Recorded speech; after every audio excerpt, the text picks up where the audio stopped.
Welcome to Menengai. Menengai is in Nakuru County. This is county number 32.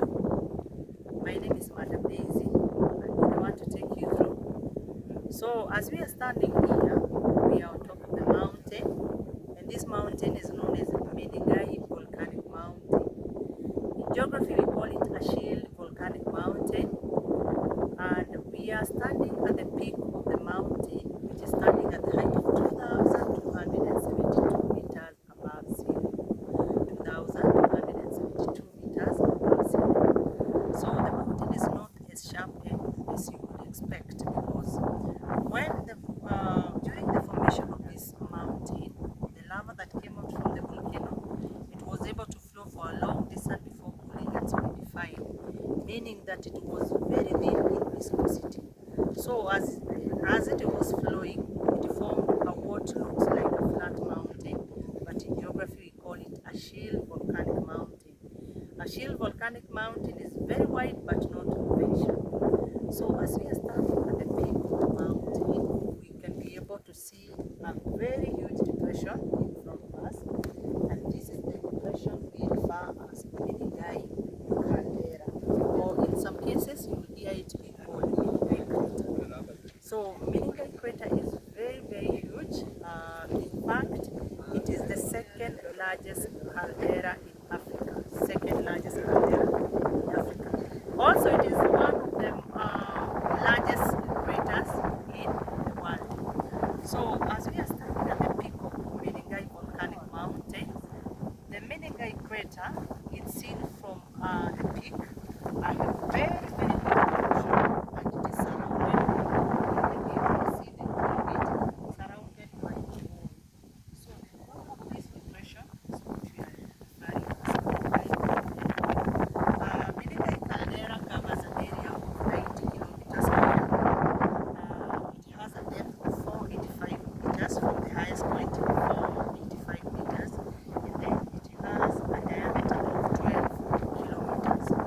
Maybe I didn't say the largest crater is found in Tanzania. It is called the Ngorongoro Caldera is the largest crater in Africa. Then we have Menengai coming in. So Menengai crater is found inside the Rift Valley at the top of the mountain. The depression is so wide that you can be able to see it when you're standing at the viewpoint.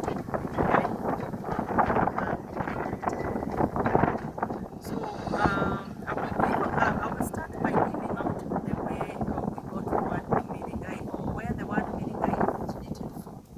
So a long time ago, the Maasai community were living on top of the Menengai mountain, and then they were using the Menengai mountain as a watchtower so that they can be able to see their enemies approaching from any direction.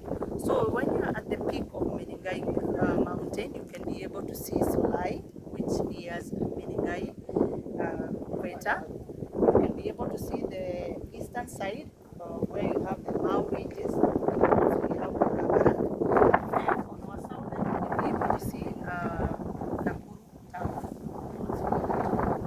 On our east, you can be able to see the Bahati, and that is the flow of the Rift Valley. So from the east also you can see the escarpment. From our east, the Aberdare escarpment. So as the Maasai people were living there, they started fighting over the land and leaderships.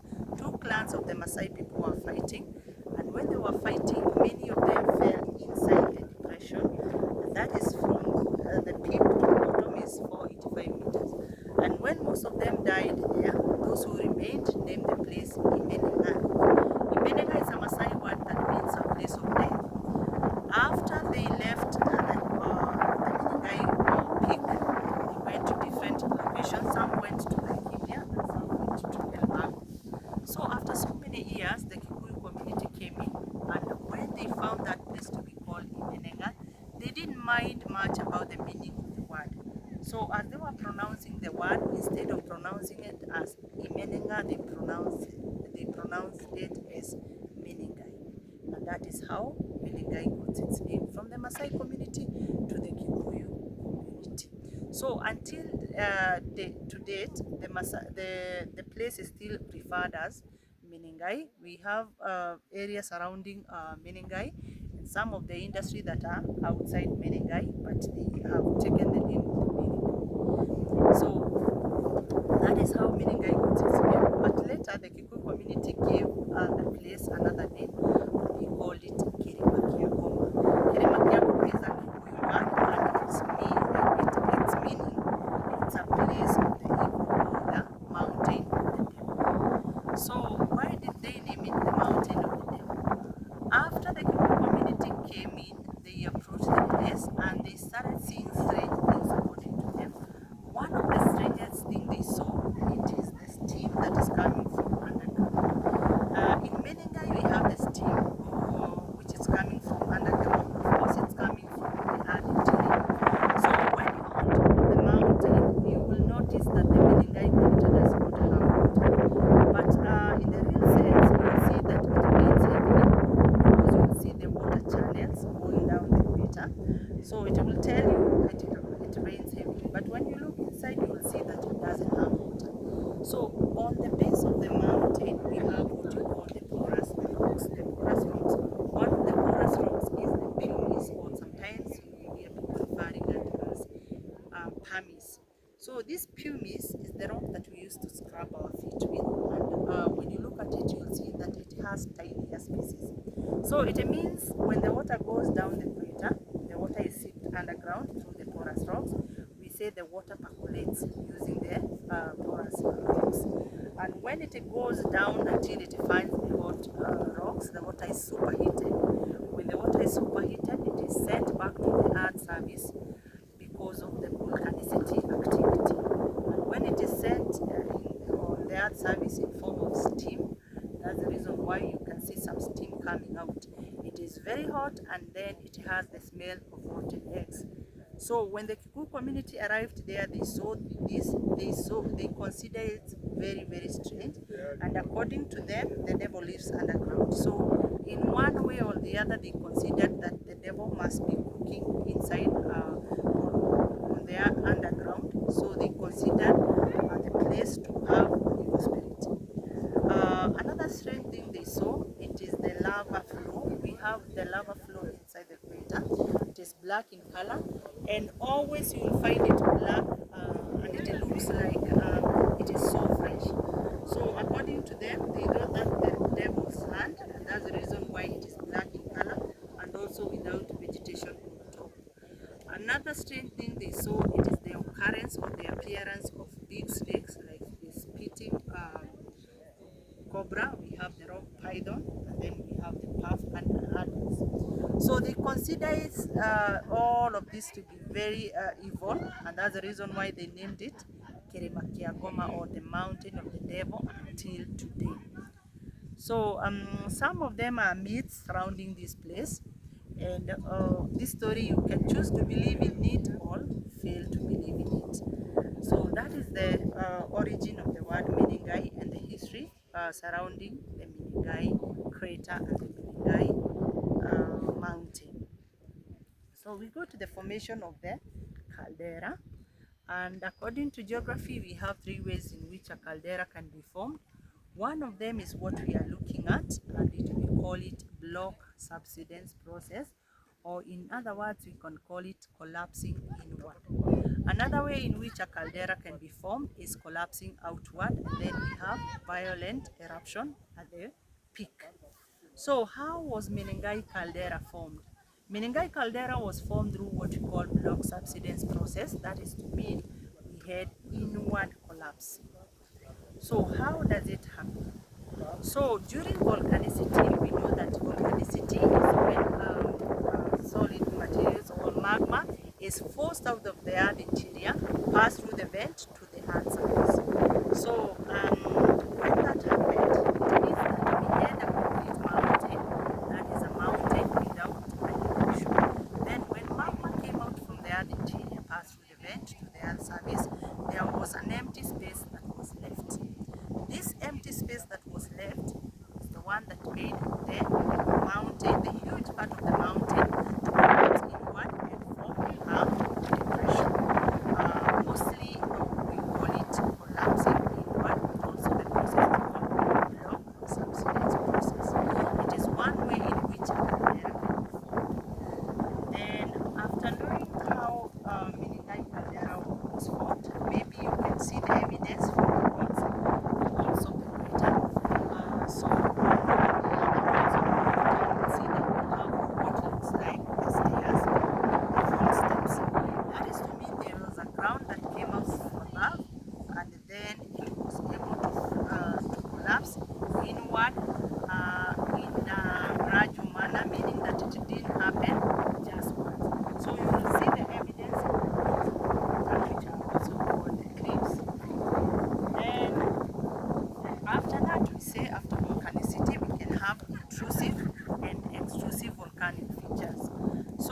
intrusive volcanic features are those features that we can be able to see or touch. In Menengai we have several extrusive volcanic features, but of course you can be able to see 2 or 3 intrusive volcanic features, that is a seal and a dike. Now, as we are standing here, we'll be able to see the extrusive volcanic features, which were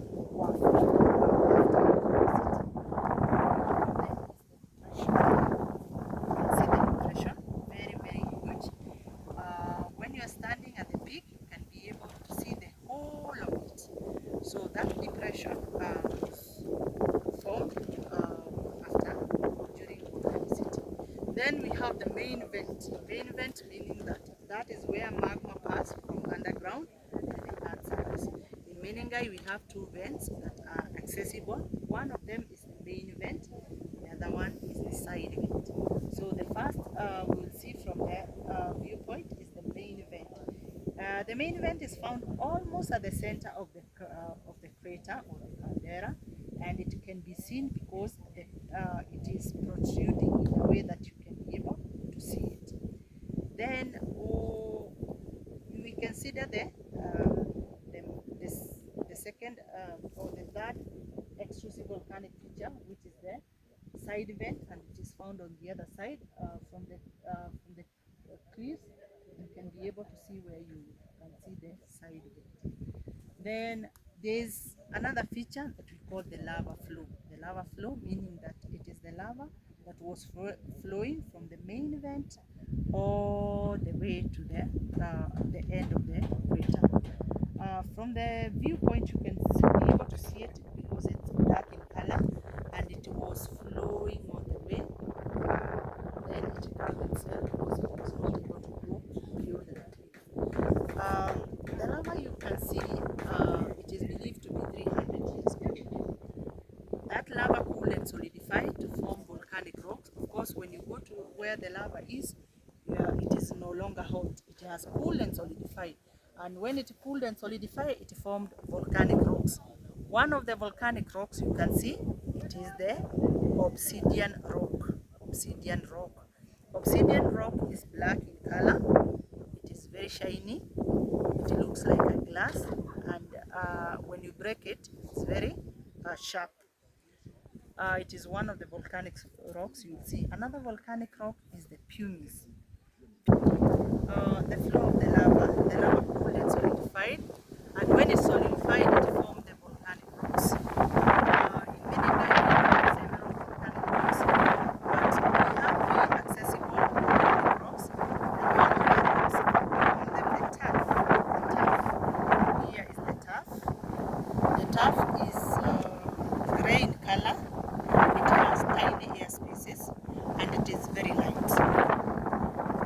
The tuff was brought in form of ash, rags, and pyroclast, and when it landed on the windward side, it has crashed to form some soils.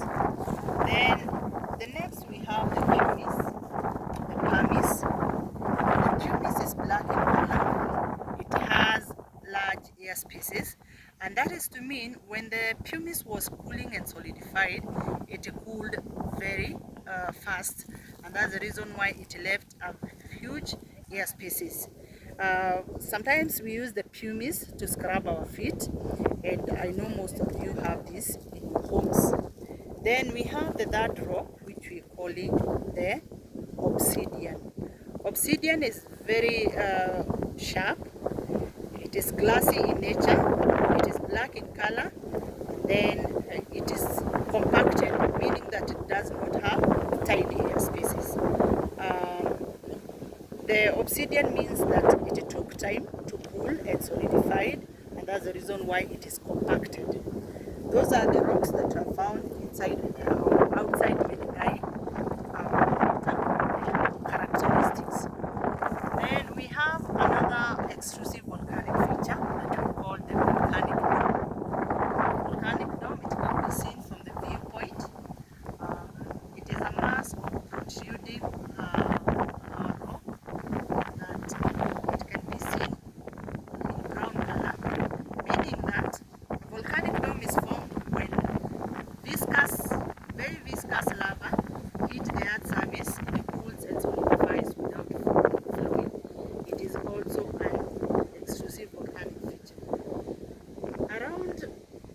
volcanic dome, we have another feature which is found on the floor of the caldera, and those features are called the fumaroles. Fumaroles are openings on the floor of the caldera, and they produce steam and some gases. In Menengai, we have sulfur oxide, so it means that our fumaroles bring out the sulfur oxide. So if a fumarole gives out the sulfur oxide, we call it a sulfatara or a sulfatara. Those are some of the features that are seen inside Menengai Caldera.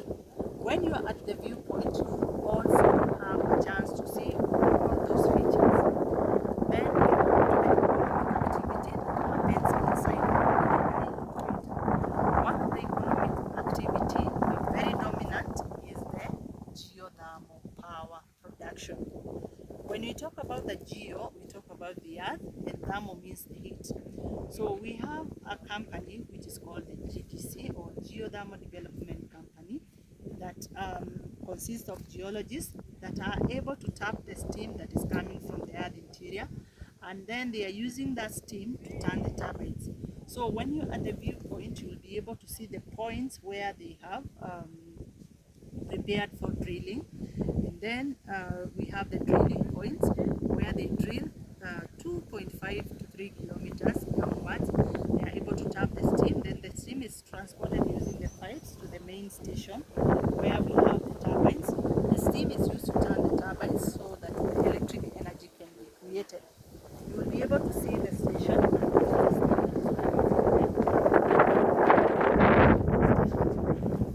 Then we have another dominant in Menengai, we practice what we call the ecotourism, meaning that when you come to Menengai as a tourist, you are encouraged to be friendly to the environment. To be friendly to the environment in this way, not litter.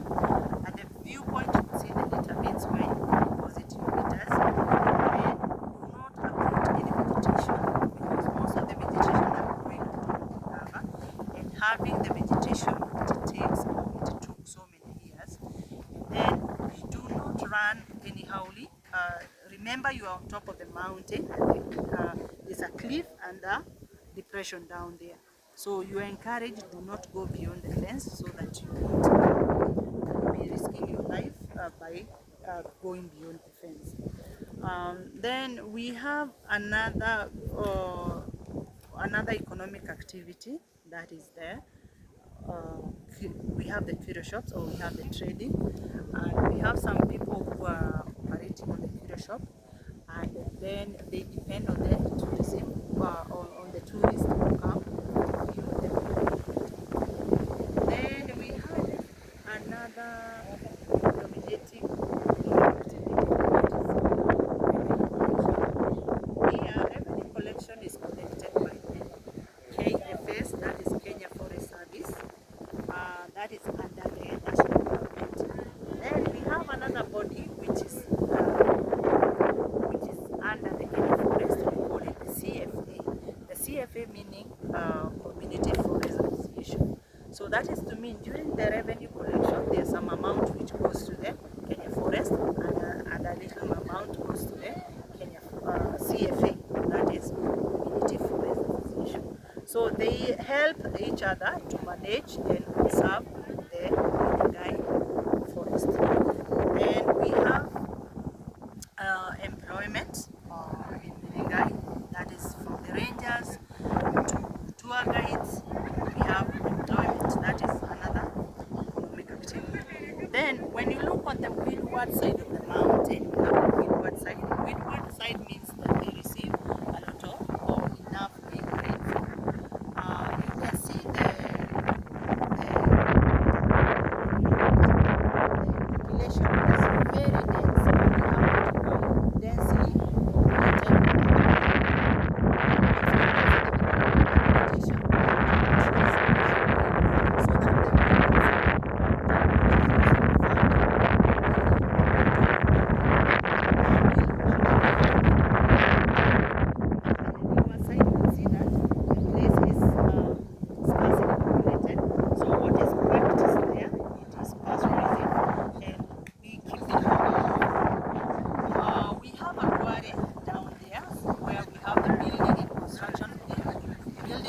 construction material being extracted. Then as you go to the Menengai mountain, you will see the communication booster installation.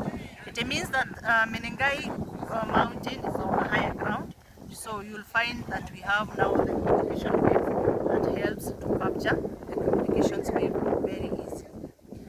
Those are some of the activities found. So we have some of the limitations of this place, and one of the limitations is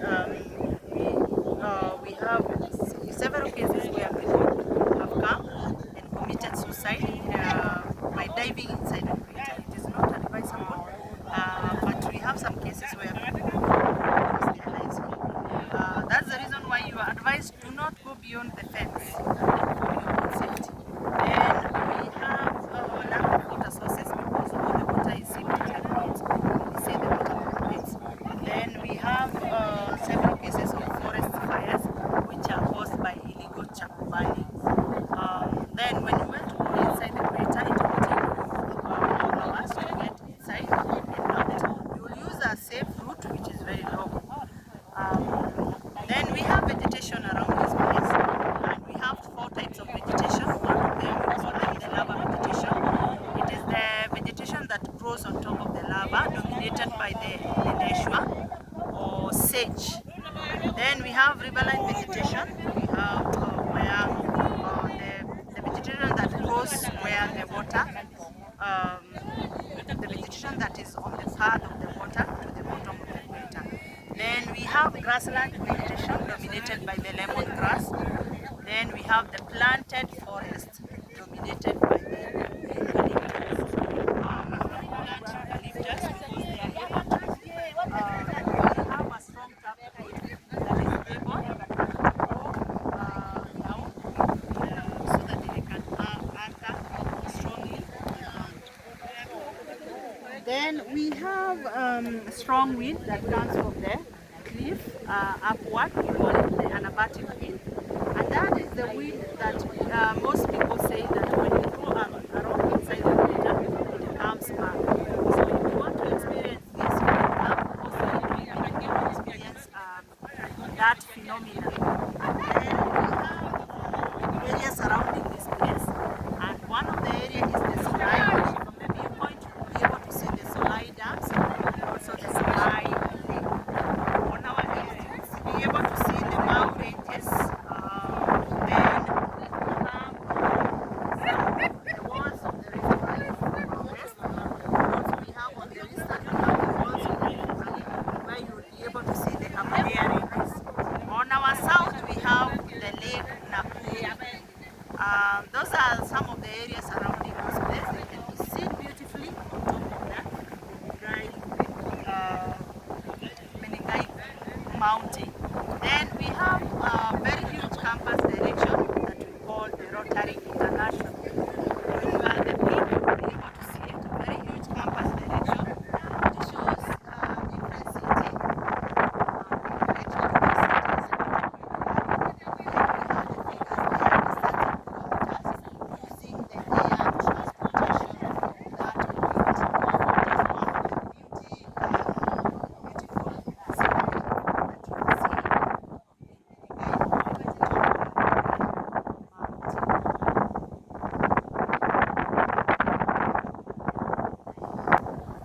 Welcome to Menengai. Menengai is in Nakuru County, and it is county number 32. I'm standing at the highest point of Menengai volcanic mountain, which is one of the mountains found inside the Rift Valley. So I'm inside the Rift Valley, but on top of the mountain. I'm standing at the height of 2,272 meters above sea level. From where I'm standing, you will see the beautiful scenery of Menengai Caldera, or sometimes it is referred as Menengai Caldera. You want to know the difference between the two? The difference between a crater and a caldera? Visit Menengai Caldera or Menengai caves.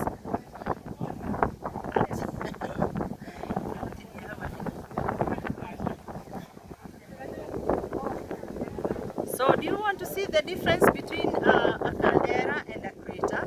Visit Menengai. where you'll have the view of the second largest caldera in Africa. It is actually one of the largest caldera in the world, but in Africa you have to go to Menengai Caldera so that you can be able to see the scenery from the peak of the mountain. Then from there you will see all the views. You will be able to see the main vent. You will be able to see the lava and other features that can be seen on top of Menengai crater. Then you will be able also to experience the beauty of tourism. At the peak, you will meet different people from different countries and doing different things at the peak. So when you visit Menengai, we have two destinations. One, we have the viewpoint of Menengai crater, where you will see the caldera or the crater. Then we have another destination where we have the caves. If you experience, you want to experience the beauty of sacred caves, you will visit Menengai caves, where you will be able to access the inside of the Menengai caves, where you will see the beauty of the sacred caves. Inside you will be able to see the water that flows from the roof of the Menengai caves. It is believed to be holy water, so if you want to experience blessings, you can visit the Menengai caves. Then at the Menengai caves you learn also about the Mau Mau caves, that the Mau Mau fighters were hiding themselves at one time. So it has the historical nature and also education about the caves. Having said that, we have the geography part of the caves, where you will experience one of the side vents that the lava used to flow from. So if you have never made history by entering into one of the side vents, when you come to Menengai, you will have history made when you enter into one of the side vents. It is safe and it is very huge. It can accommodate a lot of people, and when you are there, you will be able to experience something that maybe you've never experienced before. Thank you.